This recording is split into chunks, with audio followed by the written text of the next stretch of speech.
Hello everyone, അസ്സലാമു അലൈക്കും. Welcome to taste of world. ഇന്ന് ഞങ്ങളിവിടെ കാണിക്കുന്നത് എല്ലാവർക്കും വളരെ എളുപ്പത്തിൽ ഉണ്ടാക്കാൻ പറ്റുന്ന ഒരു കേക്കിൻ്റെ റെസിപ്പിയാണ്. വെറും 3 ഇൻഗ്രീഡിയൻറ്റ് മാത്രമാണ് ഞാനിവിടെ യൂസ് ചെയ്തിട്ടുള്ളത്. മൈദ, മുട്ട, ഓയിൽ ഇതൊന്നും ആവശ്യമില്ല. ഞാനിവിടെ എടുത്തിട്ടുള്ളത് ബിസ്ക്കറ്റ്സും ഈനോയും പാലും മാത്രമാണ് എടുത്തിട്ടുള്ളത്. നിങ്ങൾക്ക് വേണമെന്നുണ്ടെങ്കിൽ ഈനോയ്ക്ക് പകരം ബേക്കിംഗ് സോഡയോ ബേക്കിംഗ് പൗഡറോ യൂസ് ചെയ്യാം. ഇത് വളരെ സോഫ്റ്റ് ആയിട്ടുള്ള ഒരു കേക്കാണ്. കഴിക്കുമ്പോൾ ഇത് ബിസ്ക്കറ്റ് കൊണ്ടുണ്ടാക്കിയതാണെന്ന് തോന്നുകയില്ല. ഇവിടെ ഞാൻ എടുത്തിട്ടുള്ളത് ചോക്ലേറ്റ് ഫ്ലേവേർഡ് ബിസ്ക്കറ്റ്സ് ആണ്. നിങ്ങൾക്ക് വേണമെങ്കിൽ ഡിഫറെൻറ്റ് ടൈപ്സ് ഓഫ് ബിസ്ക്കറ്റ്സും എടുക്കാം. കേക്ക് ബേക്ക് ചെയ്തെടുക്കാനായി ആദ്യം അതിൻ്റെ ടിന്നൊന്ന് റെഡിയാക്കി എടുക്കാം. ഞാനിവിടെ ബട്ടർ പേപ്പർ യൂസ് ചെയ്തിട്ടുണ്ട്. അതില്ലാന്നുണ്ടെങ്കിലും കുഴപ്പമൊന്നുമില്ല. ബട്ടർ പേപ്പർ ബേസിൽ മാത്രമേ ഞാനിവിടെ എടുത്തിട്ടുള്ളൂ. ടിന്നിൻ്റെ റേഡിയസ് അനുസരിച്ച് കട്ട് ചെയ്തെടുത്തിട്ടുണ്ട്. ബട്ടർ പേപ്പർ വെച്ച് കൊടുത്തിട്ടില്ലെങ്കിലും കുഴപ്പമൊന്നുമില്ല. ഓയിലും മൈദപ്പൊടിയും ഉപയോഗിച്ചിട്ട് നന്നായി ഗ്രീസ് ചെയ്തെടുത്താൽ മതി. ഞാനിവിടെ ബട്ടർ പേപ്പർ എടുത്തിട്ടുണ്ടെങ്കിലും അതിൻ്റെ മേലേലും ഞാൻ ഗ്രീസ് ചെയ്ത് കൊടുത്തിട്ടുണ്ട്.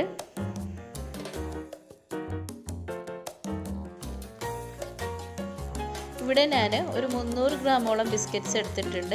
ഇത് 300 ഗ്രാമിൽ നിന്നും കുറച്ചധികം ആവാനാണ് സാധ്യത.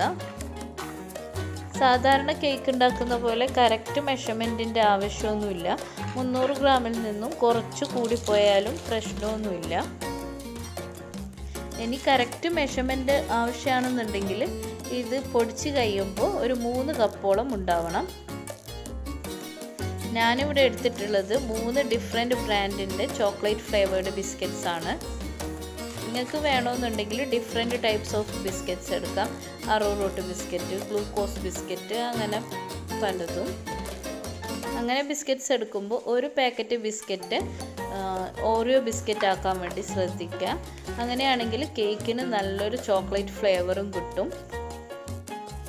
ഞാനിപ്പോൾ ഇവിടെ 2 ടൈപ്പ് ക്രീം ബിസ്ക്കറ്റ്സ് എടുത്തിട്ടുണ്ട്, ഓറിയോയും ബോർബോണും. അതിൻ്റെ ക്രീം ഞാൻ സെപ്പറേറ്റ് എടുത്ത് മാറ്റി വെക്കുന്നുണ്ട്. ചോക്ലേറ്റ് ഗനാഷ് ഉണ്ടാക്കുമ്പോൾ എടുക്കാൻ വേണ്ടിയിട്ടാണ്.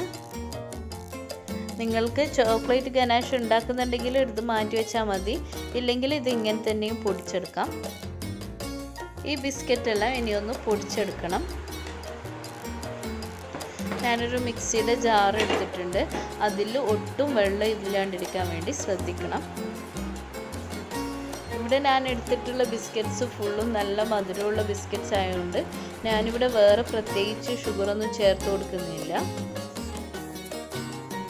ഇനി അതിലും മധുരം ആവശ്യമുള്ളവരാണെന്നുണ്ടെങ്കിൽ ഒരു 2 ടേബിൾ സ്പൂണ് ഷുഗർ ഇപ്പം ആഡ് ചെയ്ത് കൊടുക്കാം ഇത് പൊടിക്കുന്ന സമയത്ത്. ഇനി ഇതൊന്ന് നന്നായി പൊടിച്ചെടുക്കാം.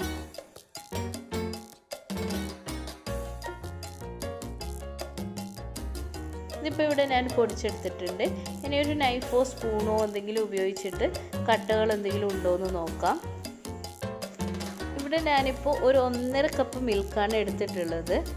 അത് കുറച്ചായിട്ട് ഇതിൽ തന്നെ ഇട്ടിട്ട് ഞാൻ അടിച്ചെടുക്കുന്നുണ്ട്. റൂം ടെമ്പറേച്ചറിലുള്ള മിൽക്കാണ് ഞാനിവിടെ എടുത്തിട്ടുള്ളത്. നന്നായി അടിച്ചെടുത്തതിന് ശേഷം ഇതുപോലൊരു മിക്സിംഗ് ബൗളിലേക്ക് മാറ്റാം. ഈ ജാറിലേക്ക് തന്നെ ഞാൻ കുറച്ചും കൂടെ മിൽക്ക് ചേർത്തിട്ട് ഒന്ന് അടിച്ചെടുക്കുന്നുണ്ട്. ഇവിടെ ഞാൻ എടുത്തിട്ടുള്ള ഈനോ അധികം എല്ലാ മെഡിക്കൽ ഷോപ്പിലും അവൈലബിൾ ആയിട്ടുള്ളതാണ്. എല്ലാ കടകളിലും കിട്ടും. ഞാനിപ്പോൾ വാങ്ങിയിട്ടുള്ളത് ഒരു മെഡിക്കൽ ഷോപ്പിൽ നിന്നാണ്. ഞാനിവിടെ 2 സാഷെ ഈനോയാണ് എടുത്തിട്ടുള്ളത്. നിങ്ങൾക്ക് വേണമെന്നുണ്ടെങ്കിൽ 2 ടീസ്പൂൺ ബേക്കിംഗ് പൗഡർ യൂസ് ചെയ്യാം. ബേക്കിംഗ് സോഡയാണ് യൂസ് ചെയ്യുന്നതെങ്കിൽ ഒരു 1/2 ടീസ്പൂണും എടുക്കാം. ഇവിടെ ഞാൻ എടുത്തിട്ടുള്ളത് ഫ്രൂട്ട് സാൾട്ടിൻ്റെ ഫ്ലേവേർഡ് ഉള്ളതാണ്.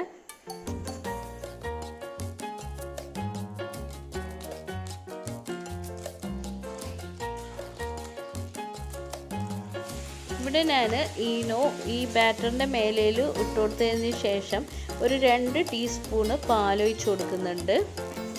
പെട്ടെന്നൊന്ന് ആക്റ്റീവായി കിട്ടാൻ വേണ്ടി ചെയ്യുന്നതാണ്. ഇനി ഇങ്ങനെ ചെയ്യാണ്ട് അത് ബാറ്ററിൽ അങ്ങനെ തന്നെ മിക്സ് ചെയ്താലും കുഴപ്പമൊന്നുമില്ല. ഈനോ ആഡ് ചെയ്ത് കൊടുത്തതിന് ശേഷം ജസ്റ്റ് ഒന്ന് മിക്സ് ചെയ്തെടുത്താൽ മതി. അത് പെട്ടെന്ന് തന്നെ മിക്സ് ചെയ്ത് കൊടുത്തിട്ട് ടിന്നിലേക്ക് മാറ്റണം. ഇതിന് ഞാൻ ഓവനിലല്ല ബേക്ക് ചെയ്തെടുക്കുന്നത്, ഒരു പാത്രത്തിൽ വെച്ചിട്ടാണ്. ഈ ഈനോ എല്ലാം ഇവിടെ ചേർത്ത് കൊടുക്കുന്നതിന് മുന്നേ തന്നെ ബിസ്ക്കറ്റ് പൊടിക്കാൻ തുടങ്ങുമ്പോൾ തന്നെ നമ്മൾ ഈ കേക്ക് ബേക്ക് ചെയ്തെടുക്കാനുള്ള പാത്രം കൂടി റെഡിയാക്കി വെക്കണം. അതിൻ്റെ പാത്രം ഒന്ന് പ്രീ ഹീറ്റ് ചെയ്യാൻ വേണ്ടിയിട്ട് വെക്കണം. ഒരു 5 മിനിറ്റെങ്കിലും അത് പ്രീ ഹീറ്റ് ചെയ്യണം. അപ്പോൾ ബിസ്ക്കറ്റ് പൊടിക്കുന്ന സമയത്ത് തന്നെ നമുക്ക് ആ പാത്രം അടുപ്പത്ത് വെക്കാം. ഒരു 5 മിനിറ്റ് ലോ ഫ്ലെയിമിലിട്ടിട്ട് പ്രീ ഹീറ്റ് ചെയ്ത് വെച്ചിട്ടുണ്ട്. ഇതുപോലൊരു റിങ്ങും ഇട്ട് കൊടുത്തിട്ടുണ്ട് ഞാൻ. ഇത് അടുപ്പിലേക്ക് വെച്ച് കൊടുത്തതിന് ശേഷമാണ് ഞാനിതിൽ നടുക്ക് ഒരു ചെറിയൊരു പ്രശ്നം വന്നിട്ടുണ്ടെന്ന് മനസ്സിലായത്. പിന്നെ ഞാൻ വിചാരിച്ചു അത് കുഴപ്പമൊന്നുമില്ല, അത് കട്ട് ചെയ്തെടുത്ത് മാറ്റിക്കളയാമെന്ന് വിചാരിച്ച്. അതുകൊണ്ട് ഇതിൻ്റെ നടുഭാഗം കുറച്ച് താണു പോയിട്ടാണുള്ളത്. അത് ഞാൻ പിന്നെ കട്ട് ചെയ്ത് മാറ്റി കൊടുത്തിട്ടുണ്ട്. അതുകൊണ്ട് നിങ്ങൾ ഉണ്ടാക്കുമ്പോൾ ടാപ്പ് ചെയ്യുമ്പോൾ നന്നായിട്ട് ശ്രദ്ധിച്ച് ടാപ്പ് ചെയ്യാം. ഞാൻ ഈ കേക്ക് ബേക്ക് ചെയ്തെടുത്തത് 35 മിനിറ്റാണ്. ലോ ഫ്ലെയിമിൽ വെച്ചിട്ടാണ് ബേക്ക് ചെയ്തിട്ടുള്ളത്. ഇതിപ്പോൾ നന്നായി ബേക്കായി വന്നിട്ടുണ്ട്. ഇനി ഇത് നമുക്ക് ഒന്ന് ചൂടാറാൻ വേണ്ടി വെക്കാം.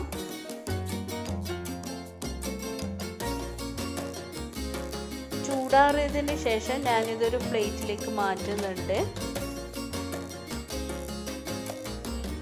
ഇനി ഇതിൻ്റെ ബട്ടർ പേപ്പറെല്ലാം ഒന്ന് മാറ്റിയിട്ട് ഇതൊന്ന് ഷേപ്പ് ചെയ്തെടുക്കണം. മേലയിൽ സൈഡൊക്കെ ഒന്ന് കട്ട് ചെയ്തിട്ട് ഇതൊന്ന് ഷേപ്പ് ചെയ്തിട്ട് എടുക്കുന്നുണ്ട്. നല്ല സോഫ്റ്റ് ആയിട്ടുള്ള കേക്ക് തന്നെ കിട്ടിയിട്ടുണ്ട്. ഈ കേക്ക് ഇങ്ങനെ തന്നെ കഴിക്കാനും നല്ല ടേസ്റ്റാണ്.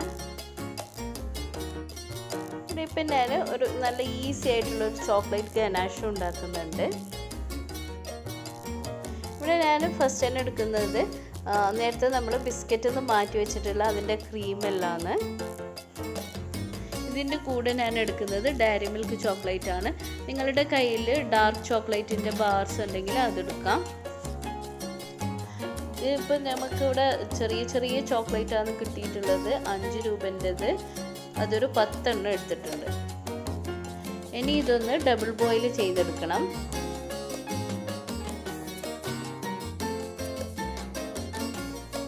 ഞാനിവിടെ കുറച്ച് പാല് ചേർത്ത് കൊടുക്കുന്നുണ്ട്. ഇതൊന്ന് കുറച്ച് മെൽറ്റായി കിട്ടാൻ വേണ്ടി. നിങ്ങളുടെ കയ്യിൽ ഫ്രഷ് ക്രീം ഉണ്ടെങ്കിൽ അതും ചേർത്ത് കൊടുക്കാം. ഇവിടെ പാലിനൊന്നും അങ്ങനെ ഒരു പ്രത്യേകിച്ച് മെഷർമെൻറ്റ് പറയുന്നില്ല. നിങ്ങൾക്ക് വേണ്ടുന്ന ഒരു കൺസിസ്റ്റൻസി നോക്കിയിട്ട് അത് ഒഴിച്ചു കൊടുത്താൽ മതി.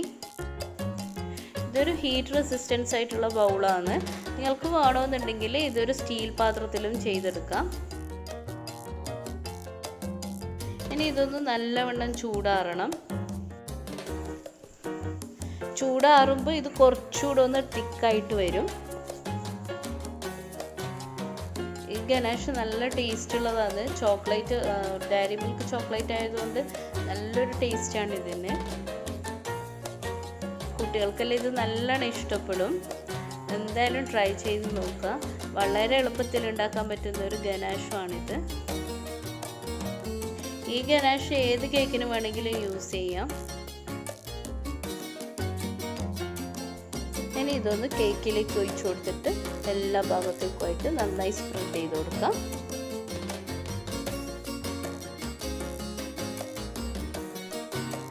ഇവിടെ ഞങ്ങൾ ഇതിൻ്റെ മേലയിൽ ജംസ് വെച്ചിട്ടാണ് ഇതൊന്ന് ഡെക്കറേറ്റ് ചെയ്തിട്ടുള്ളത്.